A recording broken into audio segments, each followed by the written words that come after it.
You look amazing. That song was thank you. beautiful. Camilla, I'm such a fan of Legoland. Can I go with you? Oh my God. Yes. I really am a child, Camila. I love Legos. Me too. I just bought the R2-D2 and I'm struggling. It's for like 5 to 10-year-olds. Oh, so I didn't buy, I did Yoda. I've done Yoda. Oh, you've done Yoda? Yeah, I bought it for my son, but really I was doing it. Yeah. I don't have an excuse to buy it for anyone else. I just own it. Like, it's fun, and it kind of is very calming and therapeutic. I like putting it together. I heard, though, that you were recently in Texas, where I'm from. I was in Texas, yeah. Were you shooting there or just having a good time? The Lone Star State. I was there promoting this fabulous gin that is from Scotland. That's the right state to do it. Yeah. It is. They like gin down yes. there. We were in Houston and Austin. It was really hot. And honestly, the nicest people, the great food, and the food. Yeah. The food. But you have a new gin.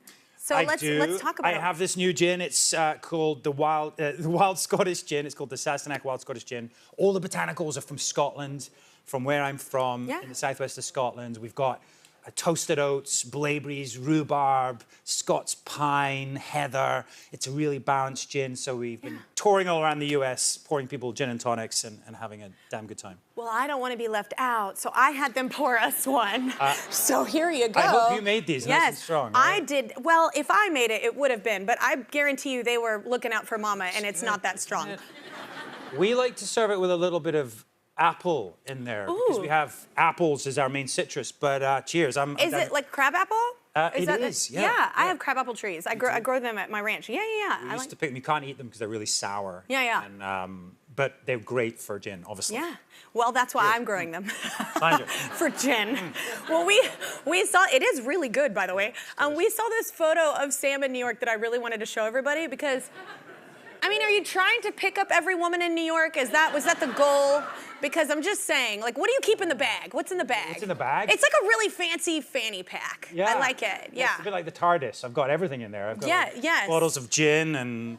it's like Mary Poppins. There's so much room. Out. Yeah. No, I mean, what can you get in your sport? That's a sporran. Keep your mobile phone, your lip salve, and anything else. Crab apples, maybe. Oh, crab apples. There you go. But you can't eat them. All right. His new book is called Clanlands in New Zealand. It's on November 7th.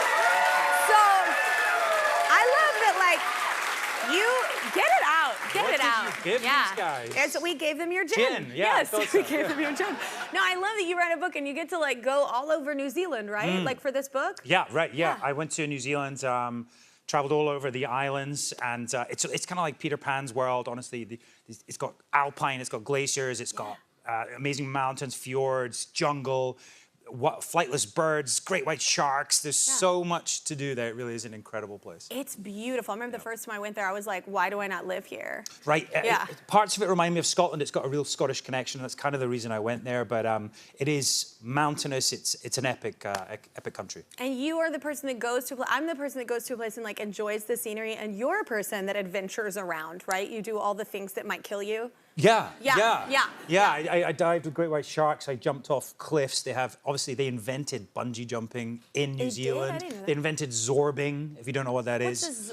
It's a big ball that you climb inside and then roll down a hill. It sounds terrible. It's great fun. It sounds like the worst ride at a fair is what it sounds like. Yeah, it's pretty much. You then can fill the bowl with water or gin, maybe, or whatever you want. Now you've reeled me in. Yeah, okay, all right. Well, I heard that the foreword is Peter Jackson. That's amazing. Right. Lord of the Rings. So did you meet while you were there? Like, Sir Peter Jackson. No, we didn't meet him, unfortunately. But my co-star Graham, he had worked on The Hobbit many years ago. I was possibly named after a hobbit. My brother was named after an elf in real life. So I was like, this is meant to be. So we went to Weta, where they build all of the animatronics and the prosthetics, and they actually made me up to be a creature from Lord of the Rings and The Hobbit. Unfortunately, it wasn't an elf. It was a dwarf. I got to play Groin the dwarf. Okay. And it was quite a transformation. I know. Wait, I want to see the picture because it is quite the transformation. There he is. Yes.